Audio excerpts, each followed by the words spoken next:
This is the Accsoon SeeMo, a $180 device that turns your phone into a camera monitor filled with assist features like waveforms, false color, anamorphic desqueeze, and so much more. It also allows you to record the live preview of the image directly to your smartphone for quick, easy sharing to social media. So the question is, should you opt for the SeeMo over a traditional camera monitor? Let's find out.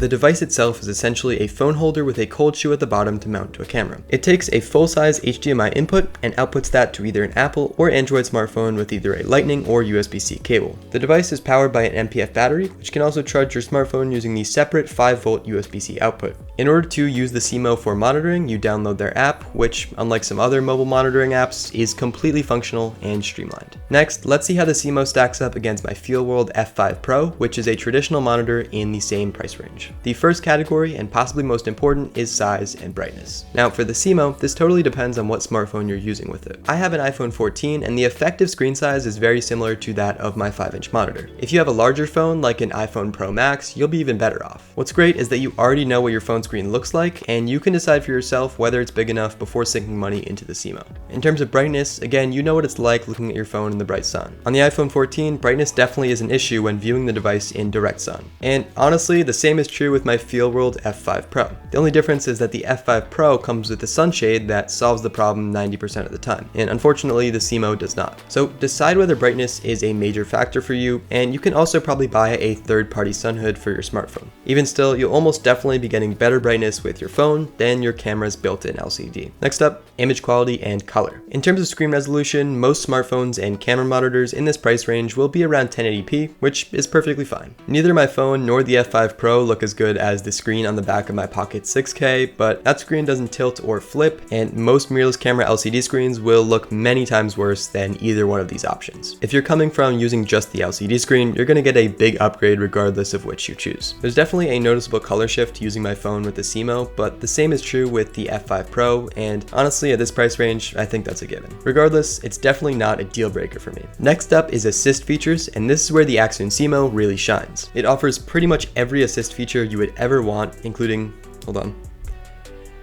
histogram, waveform, false color, focus peaking, LUTs, zebras, frame guides, anamorphic desqueeze, zoom to check focus, customizable grid, and even the ability to overlay a photo on top of the image if you're doing stop motion or match cut. Now, my monitor has a solid feature set too, but not all that, and I would have liked the ability to display a waveform, which the SeeMo can do, but the F5 Pro can't. The SeeMo also has the extra capabilities of being able to record a 1080p H.264 file of the video feed directly to your camera roll and offering 1080p 60 FPS live streaming. Personally, I haven't done any live streaming, but the ability to quickly share clips to social media is huge. Previously, I would never be able to share clips from projects on the spot because I would have to take my SSD out, plug it into my computer, throw the videos in my editing software, convert to Rec 709, export, and then finally airdrop it to my phone to post on Instagram. If I was feeling like it, I would sometimes do that after getting home from a shoot, but it would take up a lot of my time and nothing would get shared quickly. With the SeeMo, I just press a button to start and stop recording and instantly have a video clip to share when I have 30 seconds of downtime during the shoot. In terms of battery life, there's nothing to worry about with either option. A couple of NP-F 570 batteries should get you through most shoots with either device, and I find myself changing out batteries pretty rarely.